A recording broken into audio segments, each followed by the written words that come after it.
We have AS level paper 1, May, June 2020. The case study is beside it. So for those who want to read the case study, we already read it. Okay. So go down. First question. The first question says, divide the term market share. When we talk about market share, right? Right? Is it market share, right? Yeah, I'm missing things here. Yeah, okay. So for market share, okay, I told you.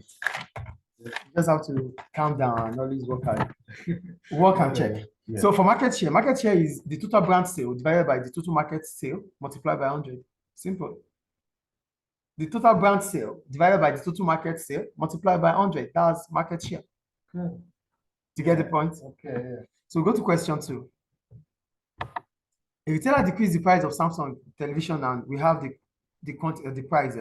So we have the first price, we have the price elasticity of demand, which is the percentage change in quantity demanded over percentage change in price. Yes. So based on that, we have our P1 to be 800, our P2 to be 780, our Q1 to be 9,000, our Q2 to be 9,450. So we are told to calculate the PED.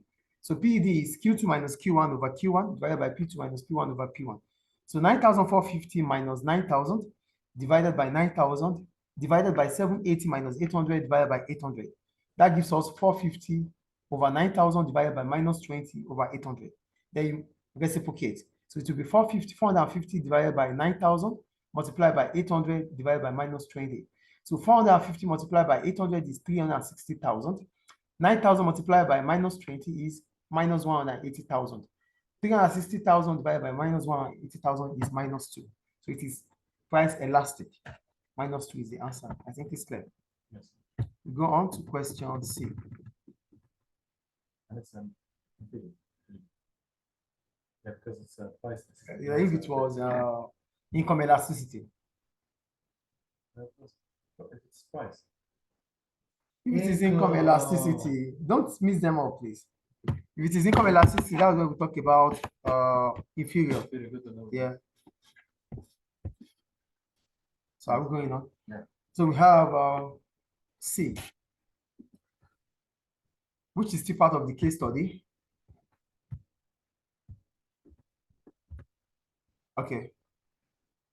They said analyze 2 methods of Samsung might have used to build its brand. Well, but before we go into the methods of building a brand, what is a brand itself? A brand is the unique name of a product which distinguishes it from those of its competitors. That's what a brand is.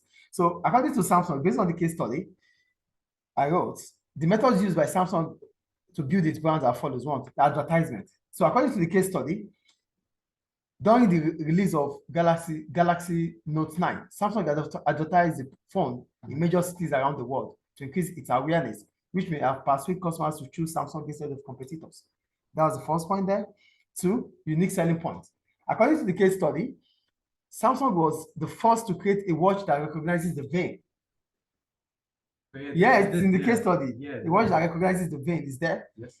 Well, which means it becomes a way to recognize Samsung's products. Yes. And that's a unique selling point. Yeah. Is it clear? Yes. Any questions about that?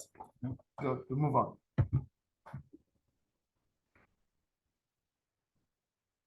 Are you there? Yeah. Discuss benefits for Samsung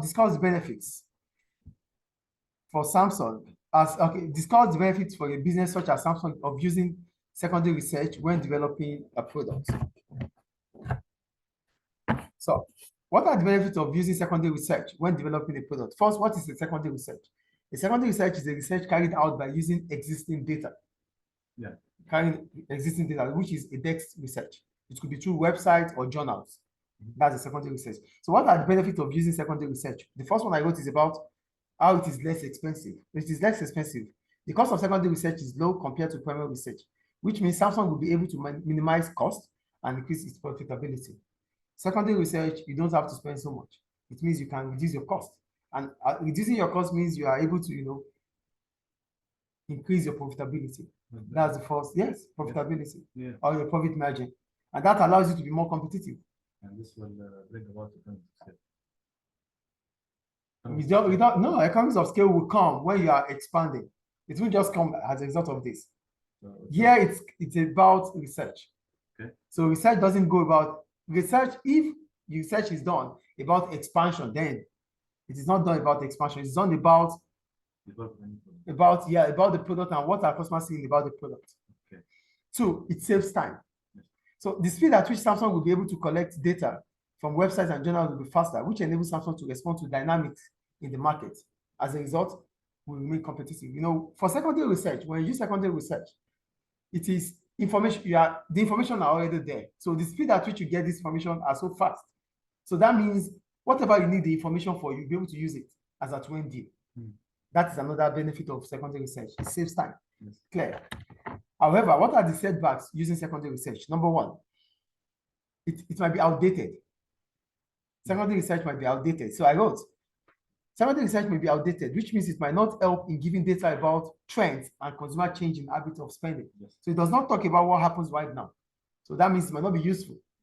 It might not be useful using secondary research. Yes. Two, primary research seems more ideal, as it may allow Samsung to remain market-oriented and customer-focused, which in turn will help it to maintain its market position. When you have to get information about customers, it is ideal you use primary research, because primary research talks about, it's market-oriented. It talks about right now. You're getting information about now. So which means it goes in line with the trend and the dynamics in the market. Yes. So if you want to remain competitive, you can't use outdated research. You can't use research that was generalized to talk about now. So whatever, if Samsung has to use data of the past, the data that were there on the websites or journals were not made for Samsung. They were made for the market for cell phones. Do you understand? Yes. So it might not be really useful based on Samsung's objective. So it is better Samsung carry out a primary research, which talks about, which will highlight the main objective for that research. So that's why I say it is ideal. Is it clear? So that's about the advantages and disadvantages of using secondary research. Clear? Yes. Good. So question 3 is E now, 1E. Are you there?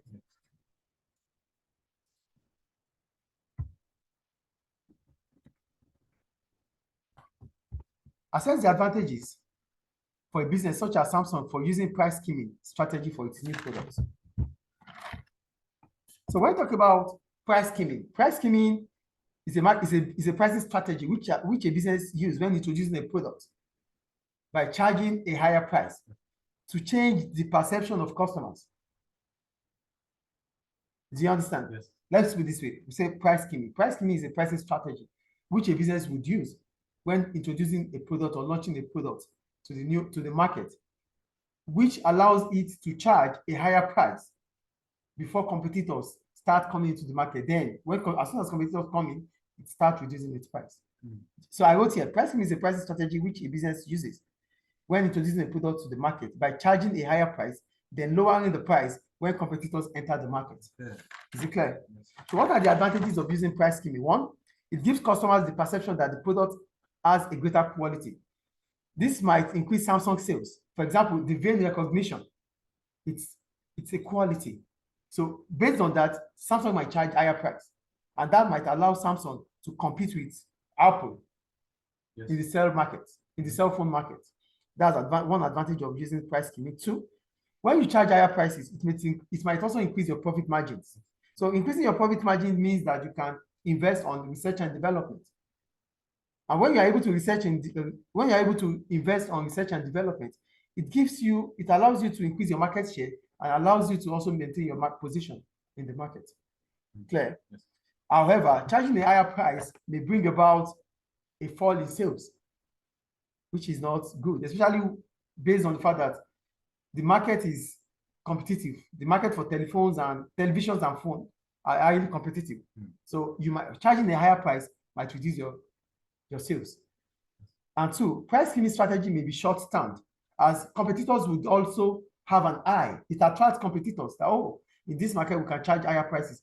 Business A is charging higher price, so we can charge higher prices. So it might attract a lot of competitors, and attracting a lot of competitors means, and if these competitors come in, they might charge even a lower price, and that might divert your customers to them.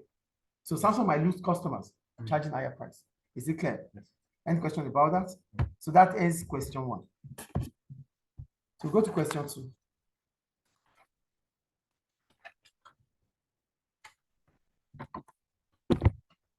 Yes. Okay, thank you.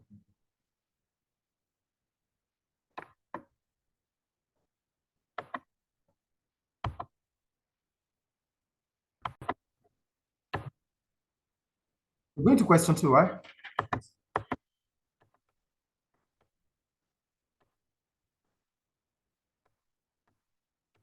Question 2, extract B. Extract B, okay. We have extract B here. Okay, great. So for those who want to read, they can read from there. So divide the term product differentiation from the extract B line 6. We're talking about product differentiation. We're talking about a feature in the product that makes it different from those of its competitors, which allow that product to have a competitive advantage or edge. Okay. A feature in the product. Okay, is it like USB? That's my But yeah, when we talk about USP, it's a way of differentiating your product. But it means there's a service or there's something you do that makes your product to different from those of your competitor. Is it the same or has USP, unique selling point, is a way to differentiate your product. It's a way to differentiate your product. it's a way Yes. So that means USP is a feature that allows your product, that makes your product different from those of your competitors. Do you get it? Yes. So differentiating your product is coming up with a brand, not only a brand, making a unique selling point, like, oh, lower prices or quality products or maybe additional services. So whatever feature you have that makes people to know that this makes it different from those of your competitor is a product differentiation. Yes. So that's why we say a product differentiation is a feature in a product which makes it different from those of its competitors, that allows it to be able to have a competitive edge.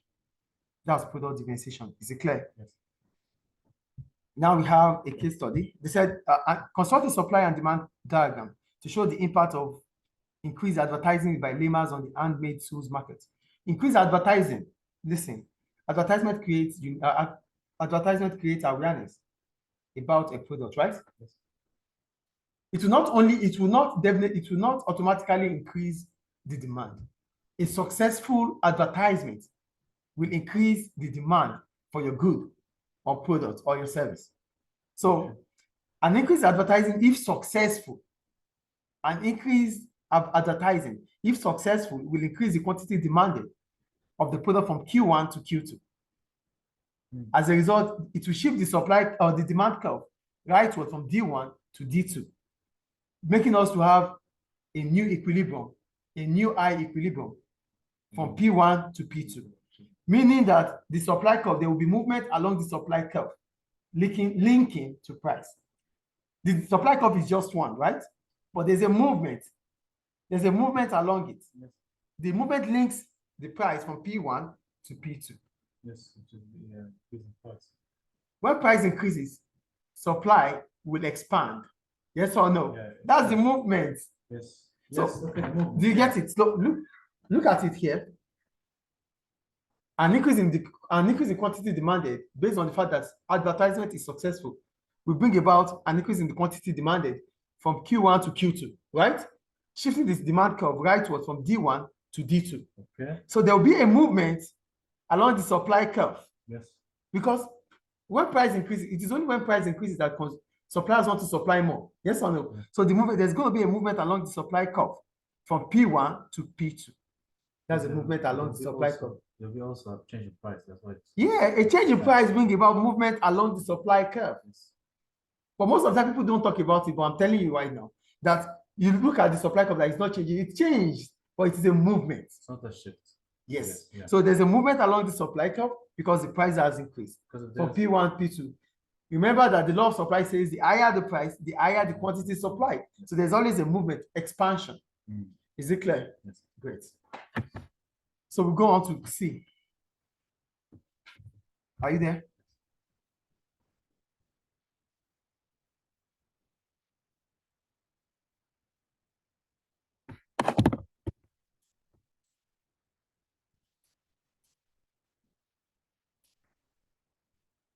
He said, C.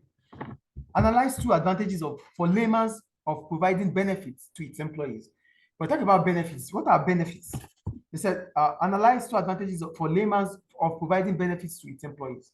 So when you talk about benefits, what are benefits itself? Benefits are financial or non-financial rewards given to employees to keep them motivated. Financial or non-financial rewards given to employees to keep them motivated. That is what benefits are. I think it's clear. So what are the advantages of benefits? Either non-financial or financial. One, benefits reduce staff turnover. How does it reduce staff turnover? Because workers will be motivated and the business may be able to retain them. So workers will not want to leave because they receive benefits from the work. So that means firms will not be losing their workers, which as a result, they will not be spending, it won't increase their cost on recruitment and training of new employees. Do you get it? And that will increase profitability. That's a benefit.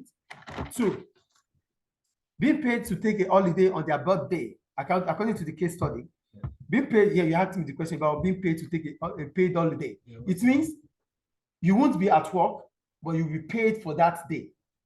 Paid for that day. Yeah, when you are absent, you might be when you are absent at work, your employers might deduct your salary or your day pay. But here, you will be absent. You'll be given that absent, but you'll be paid for it. Yeah. So that's being paid to take a holiday. Do you understand being paid to take a holiday now? Yes. It doesn't mean like they are paying you so that you can go on holiday. No. Yeah, they are paying you so that they are paying you for your absence as a result of your birthday. Okay. Do you get it? Yes. Normally, when you are absent, they might have to deduct your pay for that day. Yes. But here they won't deduct it because it's your birthday. So having done that means that you are allowing your employees to have a balance between work and life. So they have time for their family for their birthday. So they will be celebrated. And that might make them to be more happier. Yes or no? Yes. In turn, will increase productivity. Is it clear? Yeah. That's about benefits. Any question about benefits? Okay. So go to question 2D. Are you there?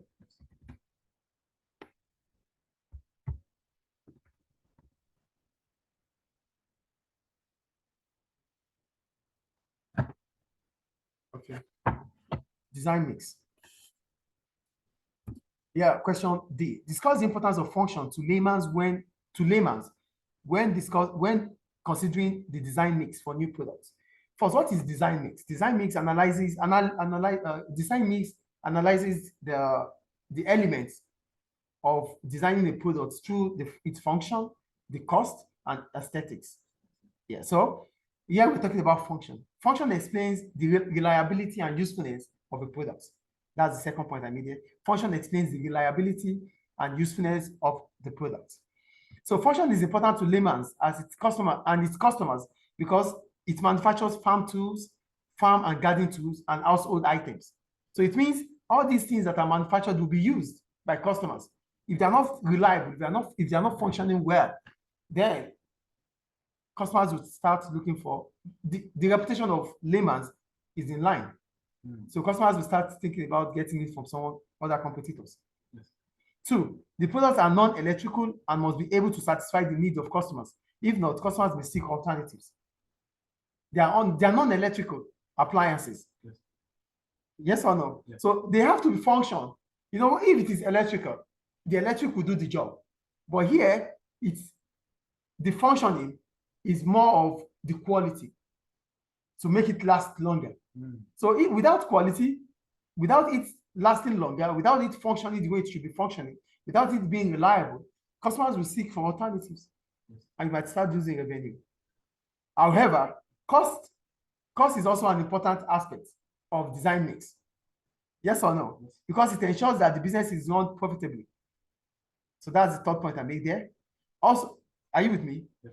Also, it is important that laymen consider the elements of design mix when designing and manufacturing the product. So layman has to consider aesthetic, cost, and function before designing the product or manufacturing the product. Is it clear? So we'll go on to question 2E.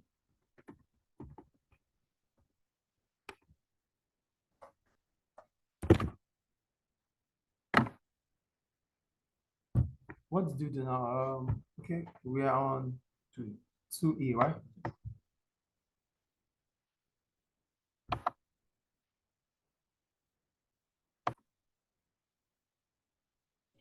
So we go to question 2E. We said, assess the benefits of operating in a niche market for a business such as Lemons. For Lemons, first, what is a niche market? A niche market is a market for specific customers, which is based on, it's a segment in the market, a segment in that large market or that mass market where you are able to where you're able to pick up certain or specific customer needs and you're able to bring out a business out of it. That's a niche market. Or you say a market for specific customers based on their specific needs and wants. Small scale. Small scale than less market.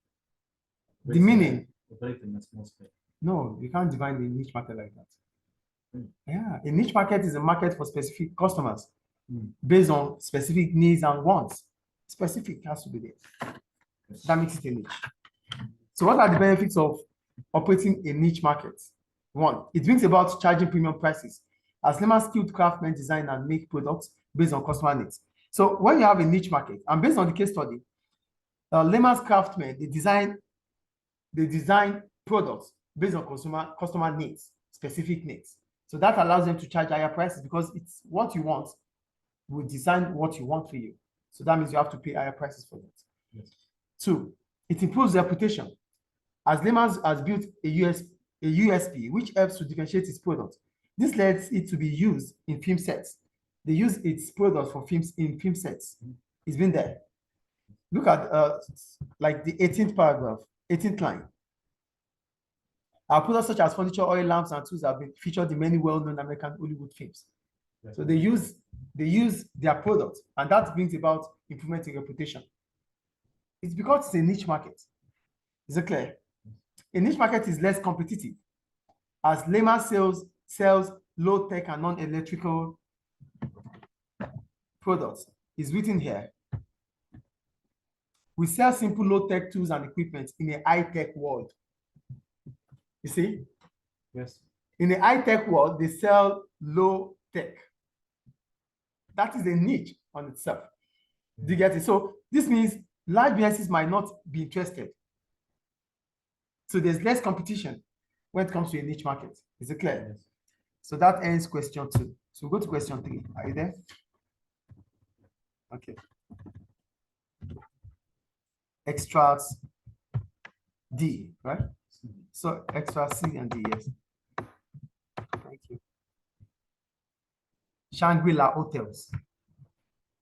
So the case study is here. Scroll down a bit so you can see it all. Trying to, okay, make it a bit slow. Yes, okay, it's fine. Yeah, they can see it through this way. So we have the case study beside it. Yes. So they said, evaluate which type of training may be most effective for Shangri-La Hotels. First, we have on-the-job and off-the-job training. So we have to define both of them.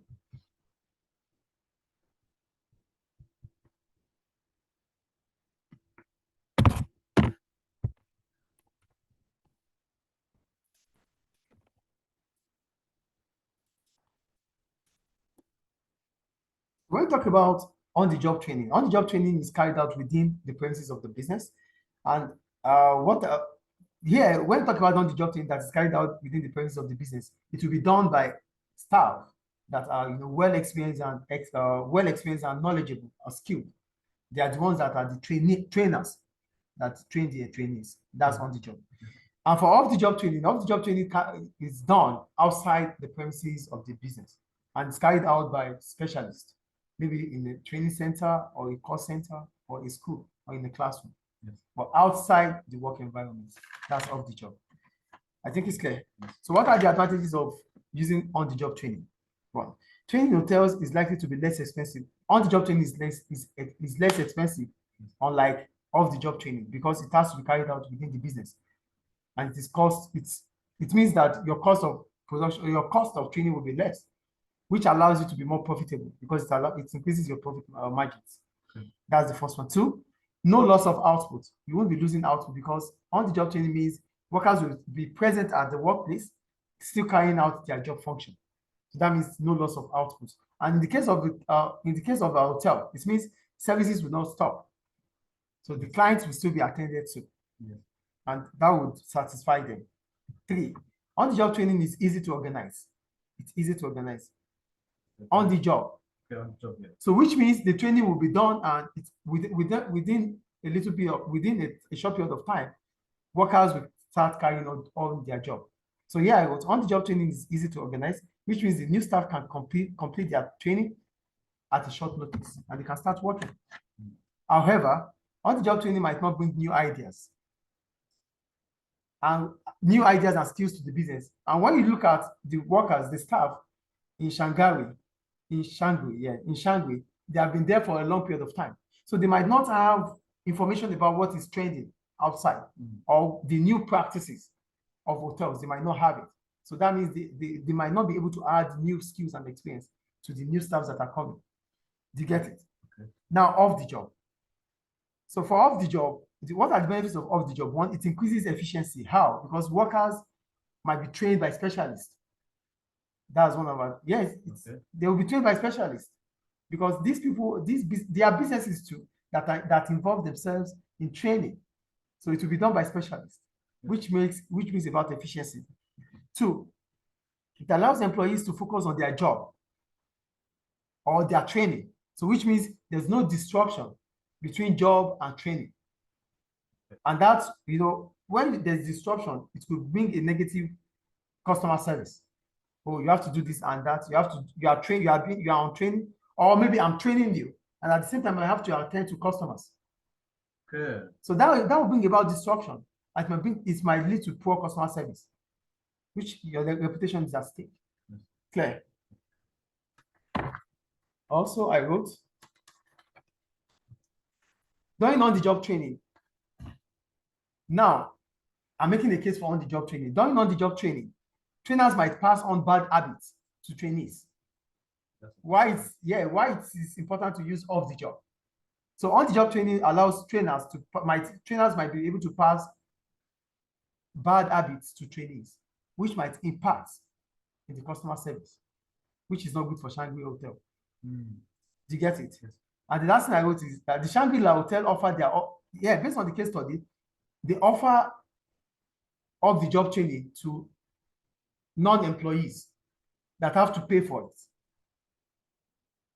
it. Yes, and if non-employees pay for that training, they will be trained, and afterwards they might be employed, but they have to pay for their training. So the profit from that. So that means they can generate funds. Okay, funds, yeah. Which might be used to fund the training center. Okay. Do you get it? Yes. So these are the case for off the job and on the job. Any question about it? No. So we hands May June 2020 past paper, right? Thank you.